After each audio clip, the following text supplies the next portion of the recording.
Saludos a todos detrás de la cámara y bienvenidos a este rinconcito donde hablamos de todo un poco y de cualquier cosa, pero particularmente de noticias de carácter de seguridad mundial. Hoy tengo la lengua activada, así que me parece que el programa de hoy va a ser más extenso de lo normal. Durante el día de hoy, mirando noticias, mi percepción es que la crisis en Israel acaparó completamente los titulares referentes a conflictos bélicos, eclipsando totalmente lo que está sucediendo en estos momentos en Ucrania. Al parecer, las protestas en contra de Israel y a favor de los palestinos está incrementándose y se están convirtiendo en más violentas, donde a mi entender los que protestan están justificando las acciones del grupo Hamas y futuras acciones de Hezbollah, y quién sabe si de todos los países musulmanes promoviendo que tienen el derecho de arrasar poblados de Israel, como se hizo el 7 de octubre de este año. Estas protestas aparentemente no hacen una diferenciación entre los palestinos y los miembros de Hamas,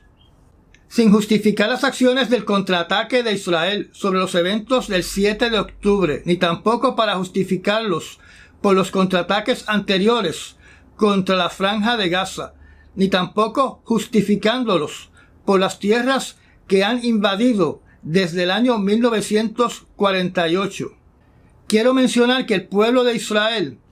ha sido uno que por siglos ha sufrido la persecución no solo de la población musulmana, sino también de la europea y hasta de la propia Iglesia Católica. Lo que se conoce como la región de Palestina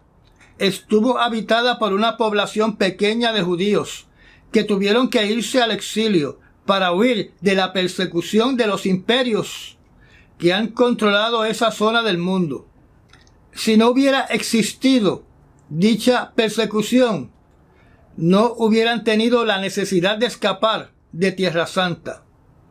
Los judíos que se fueron a países controlados por la corte de la Inquisición para protegerse tuvieron que decir que eran cristianos. Y se dice que algunos de ellos fueron condenados por faltar al comportamiento impuesto que debe tener todo cristiano por la corte de la Inquisición. Además, cuando pensamos de que solamente existió en el siglo XX el Holocausto contra los judíos, porque es el genocidio al cual se le ha dado más publicidad, sepa usted que en Europa Oriental, o sea, en los países que están en la zona donde está Ucrania, había un movimiento al cual se le llamó pogromo, que es una palabra que viene del ruso,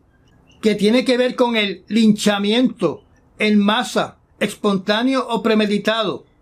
hacia un grupo étnico religioso u otro tipo de grupo, que incluye la destrucción de sus bienes, sus casas, sus tiendas, sus centros religiosos y otras propiedades, donde estos espantosos actos se hacían primordialmente contra la comunidad de los judíos. Esta es una de las razones por la cual Israel ha restringido toda ayuda a Ucrania, porque para principios del siglo XX, un general ucraniano, donde en aquel entonces Ucrania era parte de Rusia, le quitó la vida a más de 100,000 judíos. Se sospecha que este movimiento llamado pogromo, que comenzó durante las últimas 2 décadas del siglo XIX, se integró al movimiento nazi, en un intento para proteger la comunidad judía. Se hace la declaración de Balfour en el año 1917, donde bajo el Imperio Británico se determina de que los judíos deben tener un país, en un lugar donde vivir, en un lugar que no sean perseguidos, y ese lugar se llamó Palestina. Y entonces crece la población de judíos en lo que hoy es Israel, donde finalmente durante el año 1947 y 1948 se crea el Estado oficial de Israel, en unas tierras que primordialmente eran árabes. Así que en aquel entonces Antes de crearse oficialmente el Estado de Israel, todos en esa región del mundo eran palestinos, con diferentes religiones, donde predominaba el control del Islam, donde también tenemos que conocer que el Imperio Otomano, que tuvo el control de esa zona por más de 400 años, ellos eran turcos y su religión era el Islam. O sea, que eran musulmanes. A estos países musulmanes no le agradó que se impusiera un país que no era musulmán dentro de tierras musulmanas. Y ahí es que comienza esta crisis que ha causado una desestabilización de la zona durante más de 70 años, con un grupo de israelitas que quieren construir un país y tienen sed de que su país tenga más territorio. Y por otro lado, grupos como el OLP, Fatah, Hamas y Hezbollah, más países musulmanes que quieren que se regrese al pasado cuando Israel vivía sin nación, como una tribu errante. Se ha acordado la paz varias veces con estos grupos militantes en Palestina, pero esa paz no es duradera. Es simplemente una paz para darle tiempo a ellos a tener mejores armas, mejores tácticas, más entrenamiento, mejores planes para regresar a las hostilidades. Porque este grupo, particularmente Hamas, no va a dejar de luchar hasta que Israel no esté en lo que una vez en el mapa se llamaba Palestina y era tierra musulmana. Así que esta situación es extremadamente difícil, complicada,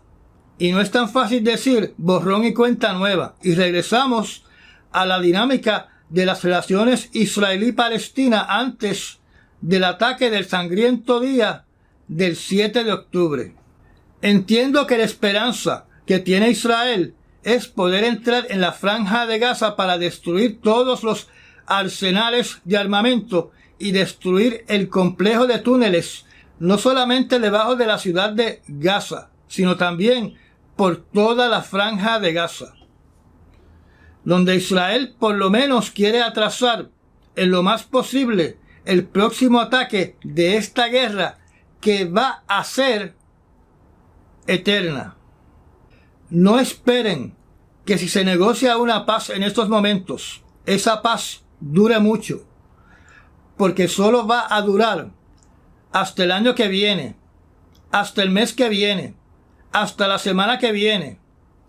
como en el pasado, donde esta paz se rompe por dos factores. Número 1, una acción bélica agresiva por parte del grupo Hamas. Y número 2, el expansionismo del gobierno de Israel. Durante el día lunes, Hezbollah se dedicó con sus francotiradores a destruir las cámaras de vigilancia que están a lo largo de la frontera del Líbano con Israel, que aparentemente son señales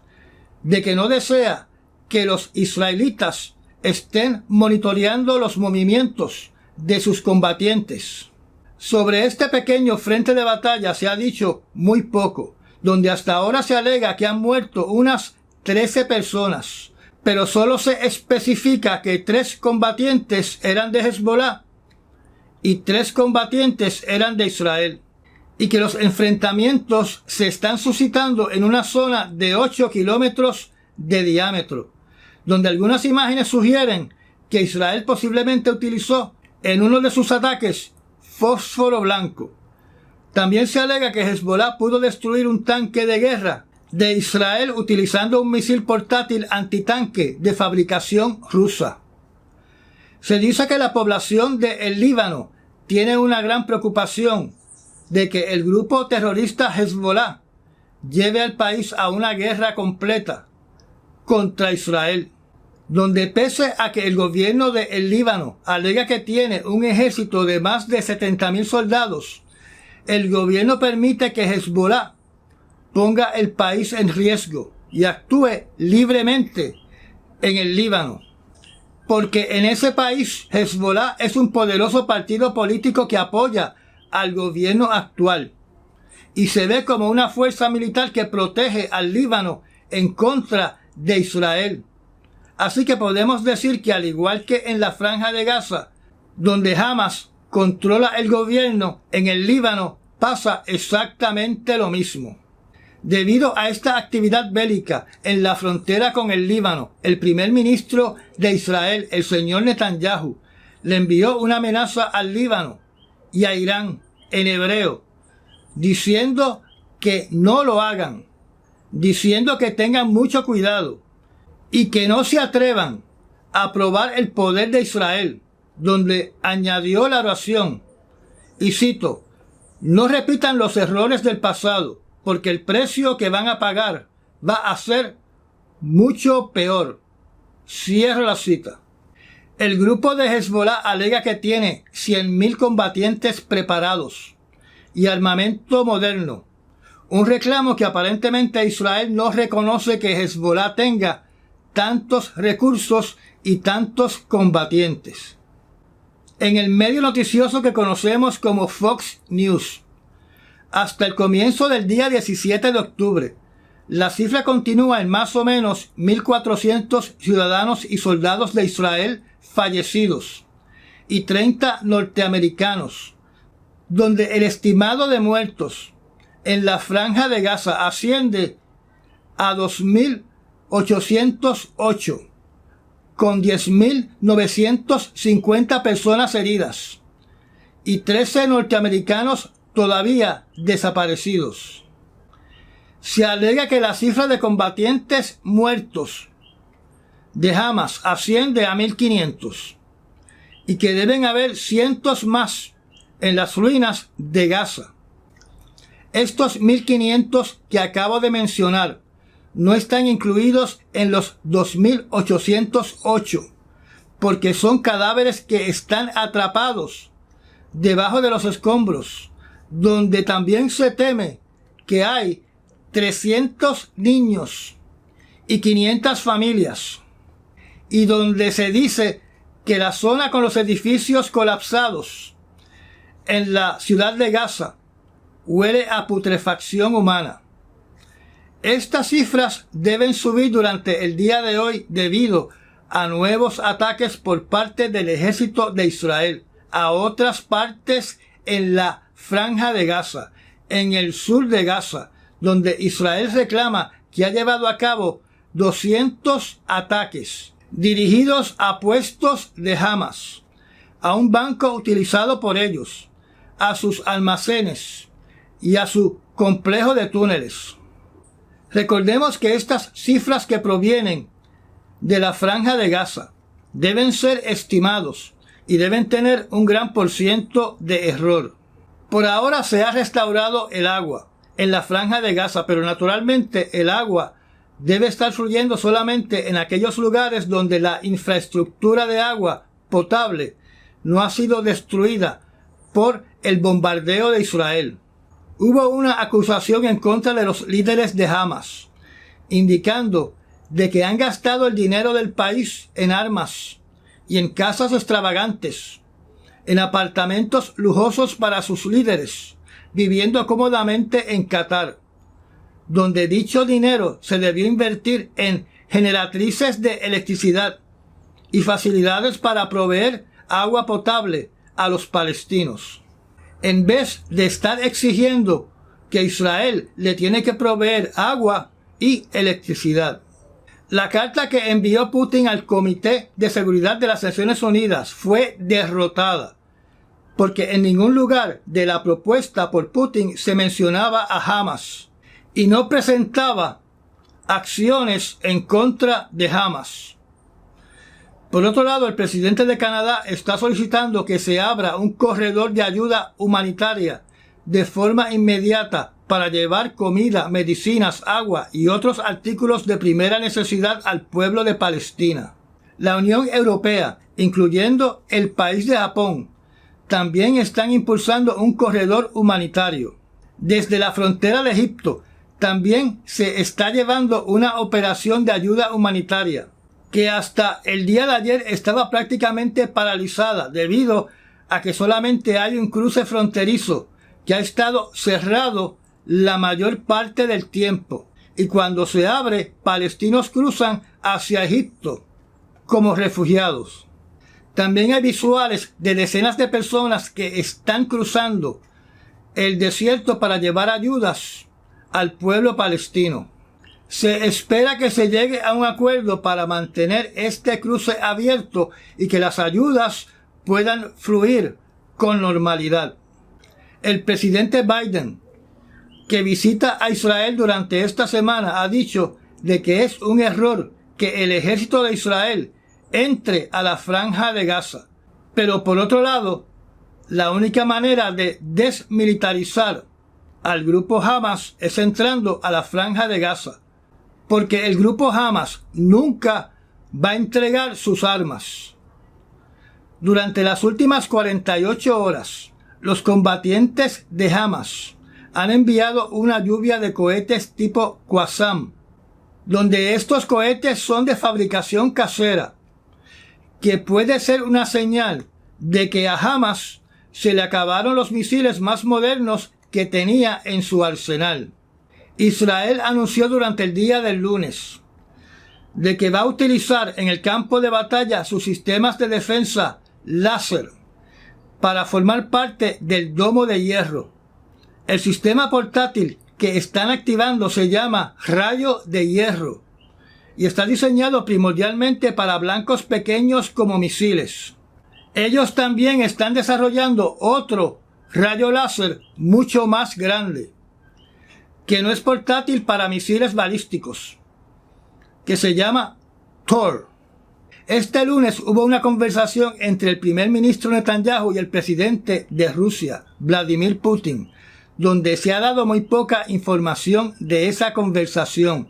donde aparentemente el primer ministro de Israel le dejó claro a Putin de que Israel había sido brutalmente atacada por asesinos y que ha declarado la guerra y que no se va a detener hasta que destruya las capacidades militares y el gobierno de Hamas, donde por su parte aparentemente lo único que solicitó el presidente Putin es que el conflicto no escale. En el tormentoso mar de la política de nuestra nación americana, el candidato a la presidencia DeSantis dijo que como presidente no iba a aceptar refugiados de Palestina y los clasificó a todos como antisemitas. Parece que DeSantis se olvida de que en la Segunda Guerra Mundial Italia se unió a los nazis. Por otro lado, Donald Trump dijo que no iba a aceptar refugiados de la franja de Gaza y que además iba a prohibir la entrada de musulmanes, de sirios y de yemeníes. Y volvió a decir la frase de que los Estados Unidos tiene las fronteras abiertas, donde tenemos que recordar que cuando él fue presidente controlando la Cámara y el Senado, no cambiaron las reglas de migración para cerrar las fronteras, porque como he dicho aquí muchas veces, es el Congreso el que hace las leyes de migración y el presidente simplemente firma estas leyes. Aquí en Puerto Rico, territorio de Estados Unidos, hemos tenido una experiencia agradable con nuestra población árabe, musulmana, palestina y de otros países del Oriente Medio, incluyendo Israel. Así que yo no comparto ni la postura de DeSantis ni la postura del presidente Trump. Además, en su discurso, Trump se inventó de que va a haber un examen ideológico para todos los inmigrantes que entren a los Estados Unidos. Recuerdo una vez cuando hizo campaña en contra de los musulmanes para su presidencia del año 2017 y después se fue a bailar con la realeza de Arabia Saudita y dijo en aquel entonces que nunca había dicho que odia a los musulmanes y que un musulmán con dinero es un buen musulmán y a él le gustan personas con dinero. En cuanto a los efectos de la guerra en Israel, hasta este momento no han ocurrido actos de gran magnitud causando la muerte de grupos de personas en los Estados Unidos y en Europa. La situación sigue igual, con eventos aislados, como la muerte de un niño musulmán, donde su madre sobrevivió a la herida de un puñal en los Estados Unidos. El maestro que perdió la vida por un atacante armado con un cuchillo en Francia, y las amenazas de bomba en contra del Palacio de Versalles. La muerte a tiros de 2 personas que eran parte de los espectadores de una actividad deportiva en Bruselas, aunque se clasificó como un acto terrorista hasta ahora, no he visto que se vincule con la guerra en la Franja de Gaza. En cuanto a las novedades en la guerra ruso-ucraniana, se informa de que Ucrania por primera vez utilizó misiles provistos por los Estados Unidos de mediano alcance, llamados los ATACMS. Estos misiles tienen una carga de bombas de racimo, así que van a ser utilizados en contra de los soldados rusos y no en contra de estructuras del enemigo. Además, se informa que los tanques Abrams destinados a Ucrania ya están en suelo ucraniano. Mientras el ejército ruso trata de conquistar la ciudad de Avdiivka, por otro lado los ucranianos recobran más terreno en la provincia de Zaporizhia.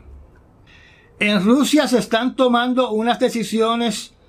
en su parlamento que tal vez nos deben preocupar más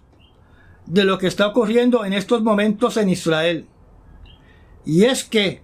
las señales indican de que Rusia se va a salir por completo del Tratado Internacional Nuclear de no conducir pruebas nucleares. Hace unas semanas atrás, el secretario de las Naciones Unidas, el señor Guterres, había mencionado de que había comenzado una carrera demente nuclear en el planeta. ¿Por qué esto es importante? Es importante no solo por el hecho de que estas pruebas permiten comprobar si los nuevos diseños de estas armas nucleares funcionan como teóricamente dicen sus diseños, sino también permite o abre la puerta a que Irán pruebe sus armas atómicas en Rusia y que pensemos que Rusia está probando sus armas atómicas y no Irán probando sus armas atómicas. Además, estas pruebas atómicas tienen una gran importancia por su impacto en la población, como un componente de terror psicológico al occidente. Porque vamos a estar constantemente pensando de que Rusia se prepara para borrarnos del mapa. Ahora hablemos brevemente de otros temas importantes. Esta semana diferentes líderes de países emergentes llegan a Beijing para una cumbre organizada por el presidente Xi Jinping, dirigida a expandir los lazos comerciales con China y naturalmente la influencia que tiene China en estos países del mundo, donde esta reunión se ha bautizado con el nombre de el Cinturón y la Ruta de la Seda, donde también va a estar presente el presidente de Rusia, Vladimir Putin. Este foro comercial también se realizó en el año 2017 y en el año 2019. Entre los países que están asistiendo a esta cumbre se encuentra Sri Lanka, la República Popular del Congo, Papúa Nueva Guinea, Camboya y una delegación de los talibanes. Se acrecenta la preocupación de un desastre ecológico en el Amazonas, ya que el segundo tributario más grande en esa región, conocido como el Río Negro, ha llegado a sus niveles más bajos históricos, donde comunidades que antes vivían en la ribera del río ahora tienen que caminar para buscar su agua potable. donde además en sectores de este río que antes era navegable, ahora las embarcaciones están sobre tierra firme, donde naturalmente esto afecta la comercialización de la zona, ya que estas embarcaciones no solamente eran para pescar, sino también para transportar pasajeros y transportar la mercancía que necesitan las familias para sobrevivir en esa parte del Amazonas. De un total de 65 municipios, 55 municipios en la zona de Manaos están en un estado de emergencia debido al caudal que ha desaparecido del Río Negro. Voy a poner en la pantalla una imagen de lo que está pasando en estos momentos en Brasil, de lo cual solamente están hablando los ambientalistas y los científicos que monitorean la salud de la selva amazónica, donde les indiqué hace unos programas atrás de que esta sequía está llevando al Amazonas a un punto donde se va a quebrantar el equilibrio ecológico y va a comenzar la desaparición total de tal vez la selva más grande y más importante del planeta, por su contribución no solo en madera, sino también al oxígeno que respiramos. Rusia y Venezuela firmaron 16 acuerdos de cooperación en energía, turismo y transporte, donde naturalmente cuando hablamos de energía estamos hablando de petróleo, donde yo no le doy mucha importancia a estos acuerdos porque es mi percepción que ellos se pasan todos los años haciendo los mismos acuerdos. Es como una repetición de sus alianzas. O, en el peor de los casos, tal vez esto es un preludio a la operación militar de Venezuela para tomar el control de la región del río Esequibo, en Guyana, donde aparentemente ha comenzado en Venezuela un movimiento propagandista para que el pueblo respalde esta operación militar de Venezuela, donde aparecen ya artículos con el título "El Esequibo es nuestro. Militantes alzan la voz", y poder popular de las parroquias en el Cuji y en Tamaca. Así que ya se está creando en Venezuela un ambiente en la población para respaldar al gobierno en su operación militar en Guyana. Durante los últimos días aumentan las posibilidades de más guerras en nuestro planeta, como por ejemplo Azerbaiyán invadiendo a Armenia, Venezuela invadiendo a Guyana, Serbia regresando a su guerra con Kosovo,